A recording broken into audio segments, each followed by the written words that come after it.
My mom smiled at her phone and said, "He's coming for me soon." But the man had never shown his face. Then I saw the transfers. Nearly $800,000 gone, and she was about to sell the house. So I called the only person who could stop her. It started with my mother acting strange about normal things. My mom, Patricia, had always been careful with money. Not cheap, exactly. Careful. She kept receipts in envelopes. So when she pulled into my driveway in a new white SUV, I just stared. My daughter ran to the window and said, "Grandma got a fancy car." At first, I thought she was borrowing it. I stepped outside and saw my mom sitting behind the wheel with a bright, nervous smile. The kind people use when they want you to be excited before you can ask questions. I said, "Mom, what is this?" She patted the steering wheel. "Mine." I laughed because I thought she was joking. "Since when do you buy brand new cars?" "Since I decided I deserve nice things." There was nothing wrong with that sentence on its own. She did deserve nice things. My dad had been gone for years, and my mom had lived alone in the house they bought together, gardening, going to church, babysitting the kids when she wanted to, and pretending she liked being independent more than she actually did. Still, something felt off. Not because of the car. Because of how fast she explained it. She said the dealership had a great deal. Then she said the monthly payment was not bad. Then she changed the subject before I asked what not bad meant. My husband, Mark, came outside and said, "Looks nice." My mom lit up like he had approved her whole life. "Thank you. See? He gets it." I didn't know who he was yet. That was the first crack. The next one came 2 days later. My Aunt Carol called me while I was folding laundry. She sounded like she had been crying, but she was trying to hide it. She said, "Have you talked to your mother?" I looked toward the hallway because my son was playing nearby, and I didn't want him hearing panic in my voice. I said, "Not since the car thing." "Why?" There was a pause. Then she said, "She asked me for $25,000. I sat down on the edge of my bed. "She asked you for what?" "$25,000, Carol said. She said it was temporary. Something about an investment account being held overseas." My brain tried to make those words fit into a normal explanation. My mother did not ask people for money. She hated borrowing. She hated owing. She once drove across town to pay back $4 because my aunt bought her coffee and she didn't have cash. I said, "What investment account?" Carol lowered her voice. She said if she pays the release fee, she'll get millions. That was the moment my stomach dropped. I called my brother Brian right after I hung up. He answered on the third ring, and before he could say hello properly, I said, "Something is going on with Mom." He sighed like he already knew. "I was going to call you tonight." That scared me more. I said, "What happened?" She asked if I knew anyone who could help with a short-term loan. "How much?" She wouldn't say. She got weird when I asked. Brian was always the softer one between us. He wanted to understand feelings before facts. I loved him for that, but in that moment, I needed facts.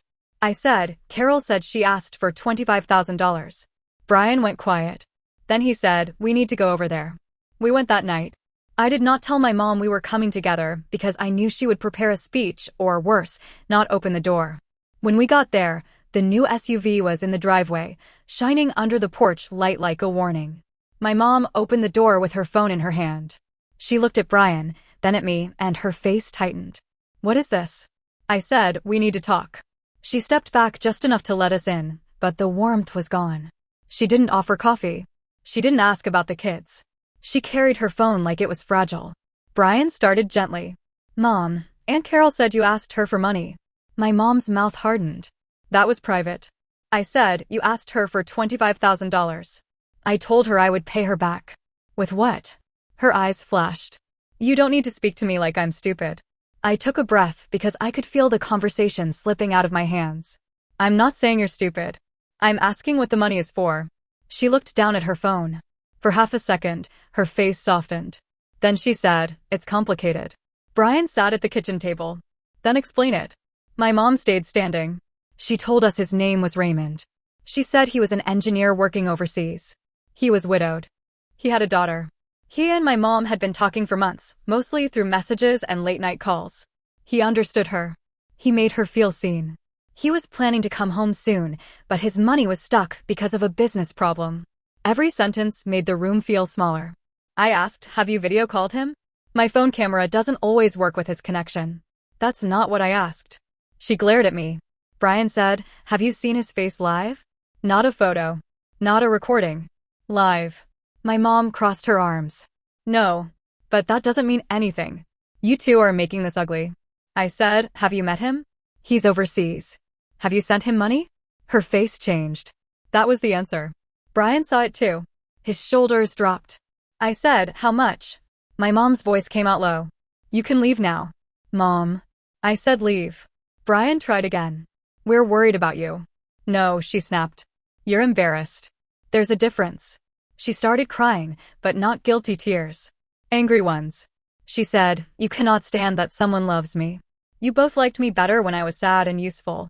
That hit me harder than I expected. I thought about all the times I had invited her over. All the dinners, school events, shopping trips, weekend plans. She made it sound like we had kept her lonely on purpose. Brian said, that is not fair. My mom looked at him and said, neither is treating your mother like a fool. Then she opened the front door. We left because there was no talking to her. Not that night. In the driveway, Brian rubbed both hands over his face. He said, she's being scammed. I said, obviously. We have to be careful. I turned to him. Careful? She is asking family for $25,000. I know. But if we push too hard, she'll shut us out completely. He was right. I hated that he was right. For the next week, we tried the gentle way. Brian called her. I texted her. Carol offered to come over for tea. My mom answered when she wanted and ignored what she didn't. She sent us articles about long-distance relationships and older people finding love. She said we were being ageist. She said loneliness did not make her stupid. No one had said that. Then she stopped leaving mail on the kitchen counter. That sounds small, but it wasn't. My mom used to leave her mail in neat little stacks. Bills, junk, church flyers, coupons. Suddenly, the counter was clean. Too clean. One afternoon, I brought the kids over. My mom was in the bathroom when the mail came through the slot by the front door. My daughter picked it up and put it on the table. Before I could look at it, my mom rushed in and snatched the stack away. My daughter froze. My mom saw the look on her face and tried to laugh. Oh, Grandma just has boring grown-up stuff. But her hand was shaking. That night, I told Brian, we need proof. He said, we can't break into her accounts. I'm not saying that. Then what are you saying? I didn't know. That was the worst part. I knew something terrible was happening, but every normal door was locked. She was an adult. She could spend money. She could make mistakes. She could love the wrong person. We could not just take over because we were scared. Then my mom tried to prove us wrong. She invited me over 3 days later, just me. I think she wanted to convince someone, and for some reason, she picked me. When I got there, she had tea ready.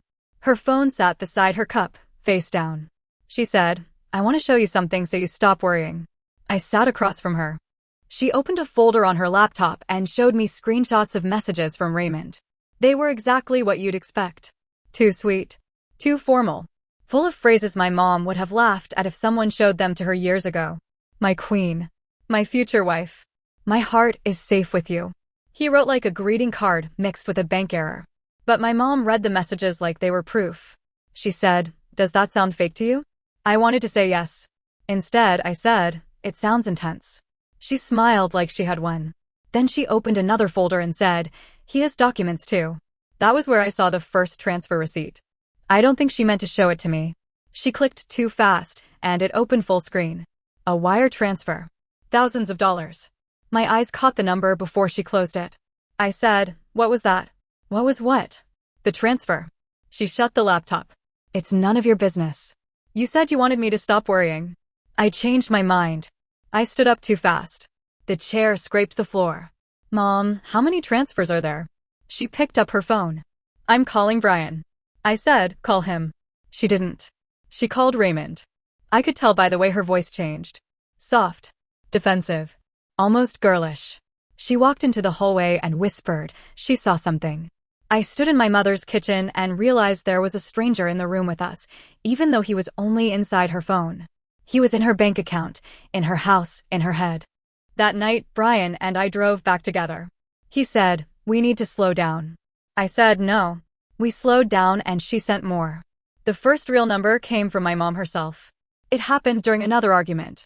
She was tired, cornered, and angry enough to say things she meant to keep hidden. I said, is it more than 50,000? She laughed. You think small. My chest went cold. Brian whispered, Mom. She said, "You don't understand what's coming back." "How much?" I asked. She said nothing. I started naming numbers. 100,000? She looked away. 200.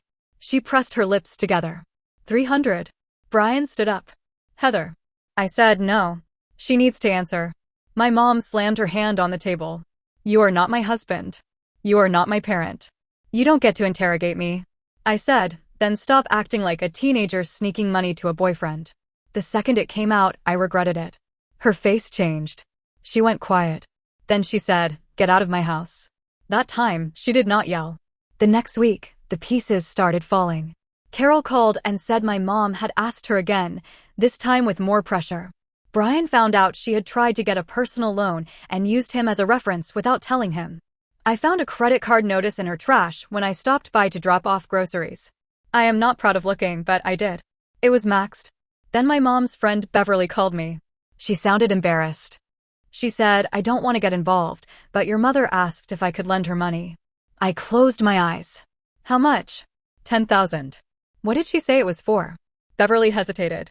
She said her fiancé needed help. Fiancé. Not boyfriend. Not friend. Fiancé. A man none of us had ever seen had become my mother's fiancé in her mind. I drove to her house without calling. She opened the door and immediately said, "Not today."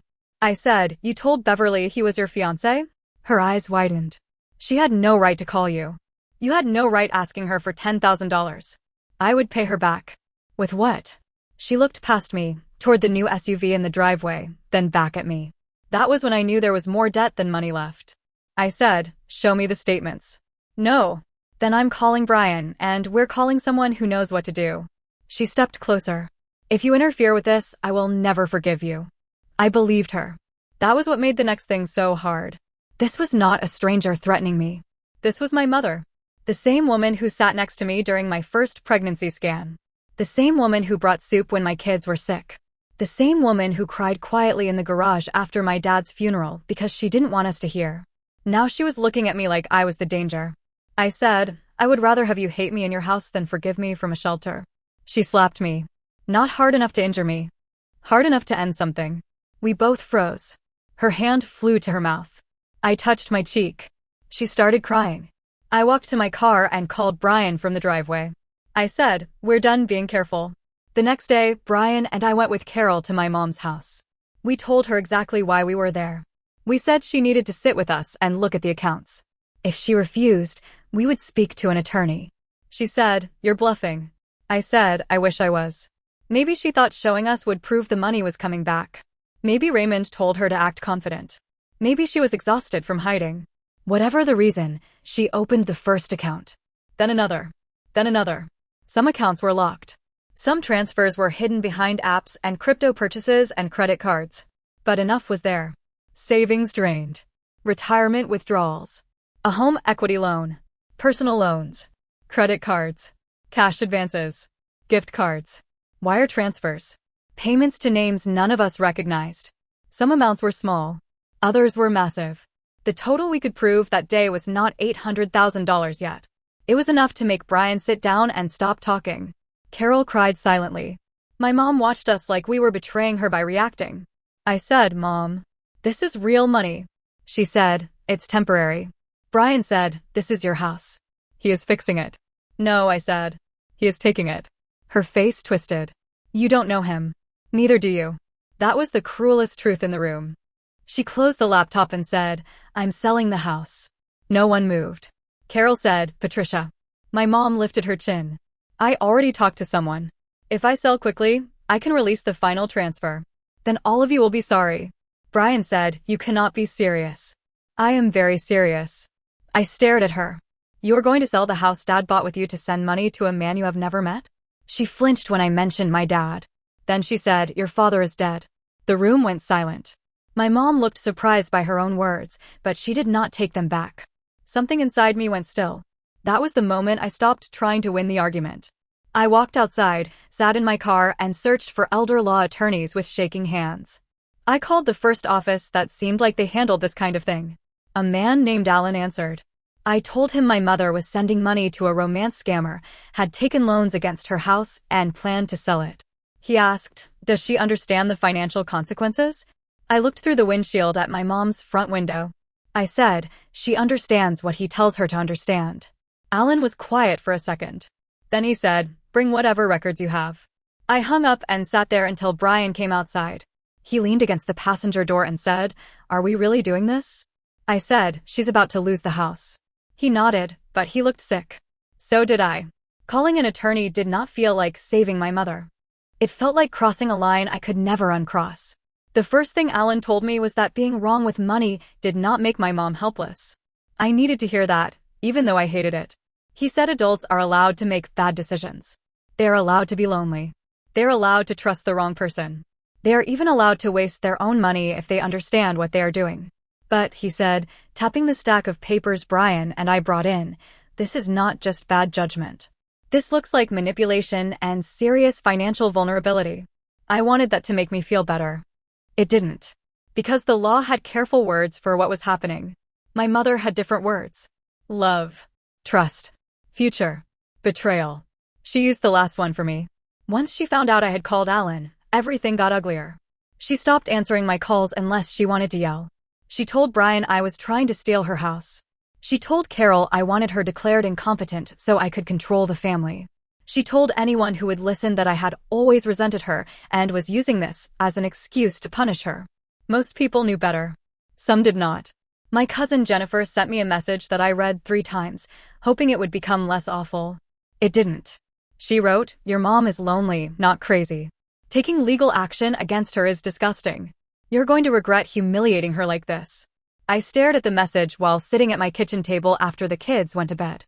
Mark asked, who is that from? I handed him the phone. He read it and said, do you want me to respond? No. You sure? If I respond, I'll say something worse. He set the phone down gently. Mark was not loud in this situation. He did not jump in with speeches or try to play hero.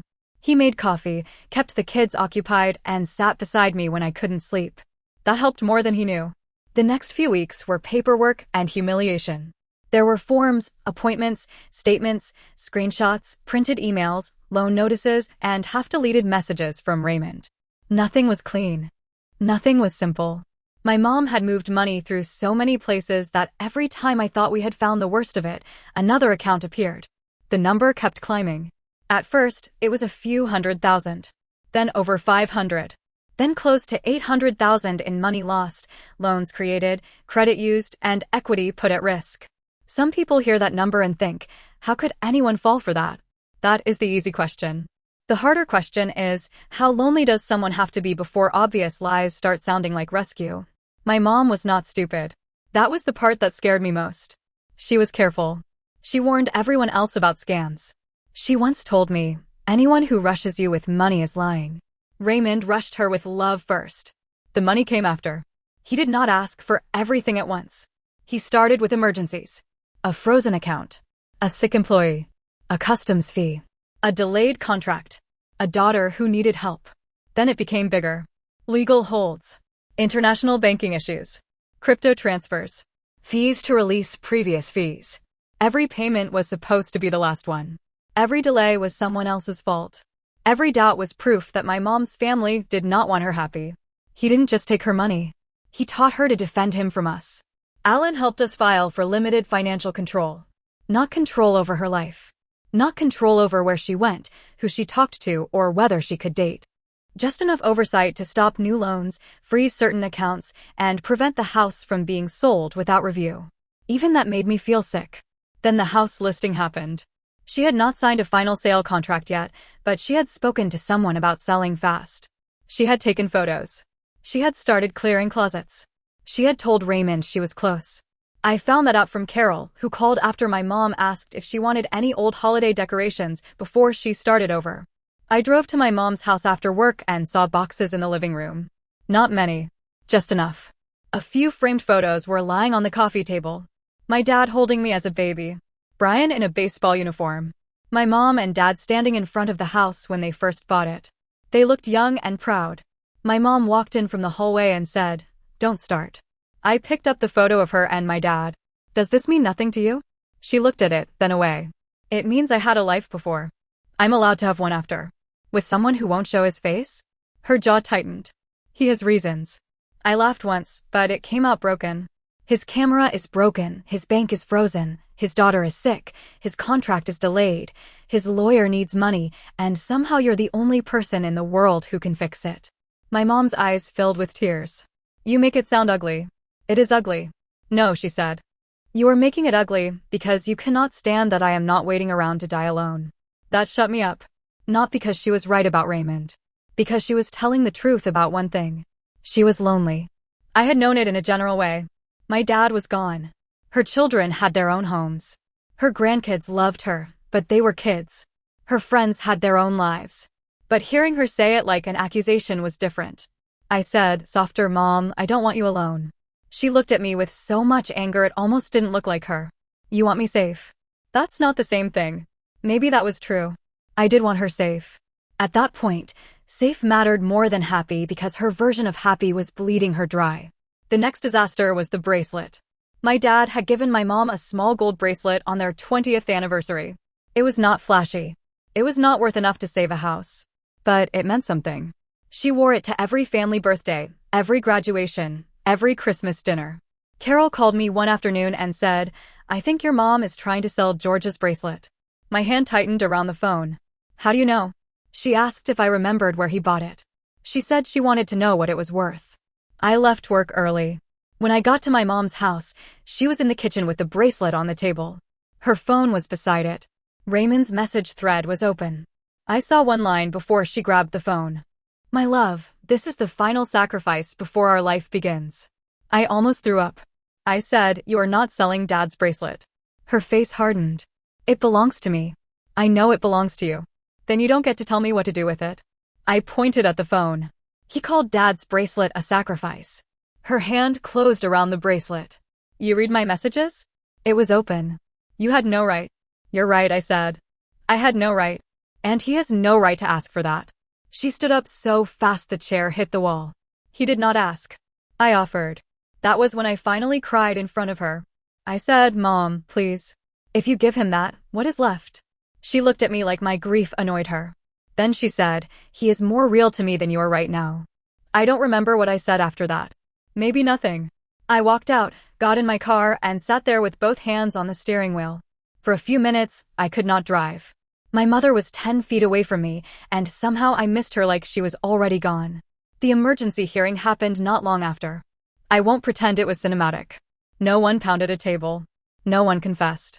My mom did not suddenly realize she had been scammed and run into my arms.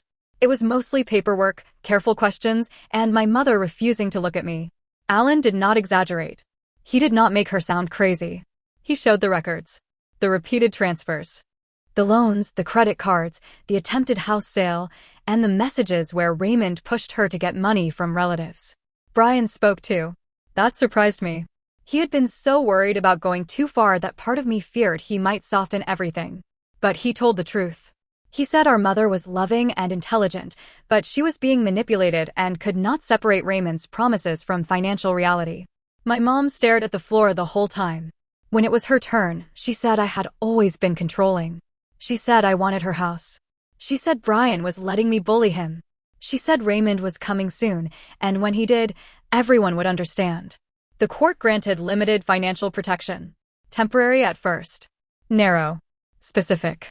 Enough to stop new debt, block the sale of the house, and require oversight on larger transactions. It was not a perfect shield.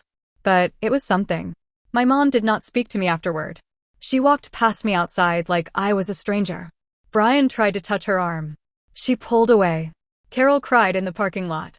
I stood there holding a folder full of documents that proved my mother needed help and feeling like the worst daughter alive. After that, the practical cleanup began. The SUV was not magically erased. That would have been nice. It had to be handled like every other adult mistake: phone calls, paperwork, losses, and embarrassment. Peter, the dealership salesperson, was surprisingly kind. Maybe he had seen things like this before. Maybe he just wanted the problem gone. He helped us cancel some add-ons and get the vehicle sold back at a loss before the payments became another disaster. My mom said I had taken her dignity.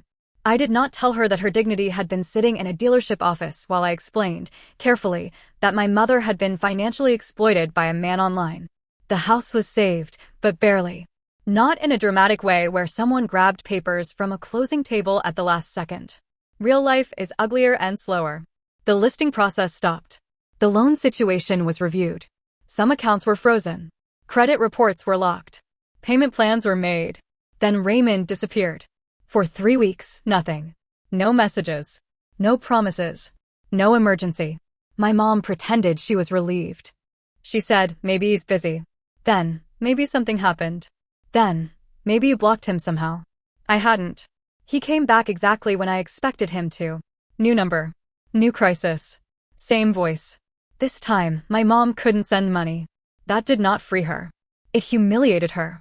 She had to watch the man who called her his future wife become colder the moment her money stopped moving. He sent fewer messages. Shorter ones. Then angry ones. Then loving ones again. Then desperate ones. I know because she showed Brian, not me. She still would not show me anything unless she wanted to hurt me with it.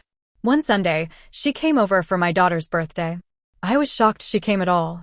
She sat on the couch stiffly with a gift bag in her lap. Inside was a small puzzle book and a card. My daughter hugged her and said, "Thank you, Grandma." My mom smiled, but then she looked at me and said, "I would have gotten more, but I'm not allowed." The room went quiet. My daughter looked confused. I said, "Mom." She shrugged. "What?" "It's true." It wasn't true. Not like that. She was allowed to buy birthday gifts. She was not allowed to drain accounts, borrow against her house, or send thousands of dollars to a man who had already taken nearly everything. But I was not going to explain that to my child in the middle of a birthday party. So I said nothing. That became the pattern. My mom would say little things. Sharp things. Things designed to make me look cruel without saying the whole story out loud.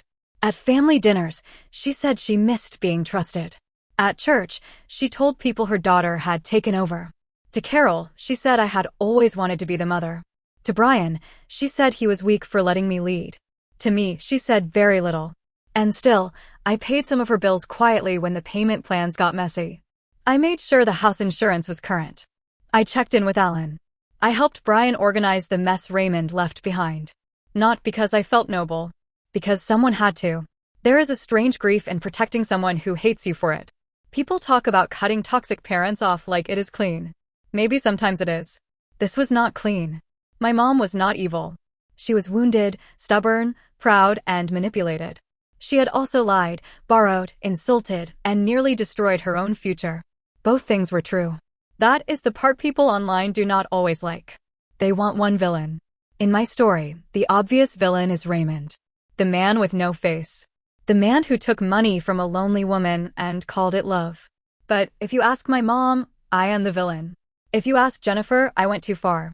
If you ask Brian, I did the right thing in the hardest possible way. If you ask me, the answer changes depending on the day. Some days, I know I saved my mom's house. Other days, I hear her saying, "He is more real to me than you are," and I wonder if I saved the house, but lost her anyway. A few months have passed now. The SUV is gone. The house is still hers. The bracelet is in her jewelry box, as far as I know. Raymond still appears sometimes. Not as often. When he does, he has a new excuse and a familiar promise. My mom claims she ignores him. I don't fully believe that, but at least now one message cannot turn into another loan. She comes around the kids more than she used to, but it is different. She hugs them longer. She avoids being alone with me. Sometimes I catch her looking at her phone with that same faraway softness, and my stomach tightens all over again. I miss the mother I had before him. The one who would have seen this coming. The one who taught me to ask questions before signing anything. The one who would have called a man like Raymond a thief before he ever got close to her bank account. Now I sit across from her at birthday dinners and pretend not to notice when she flinches at the word money. I do not feel victorious.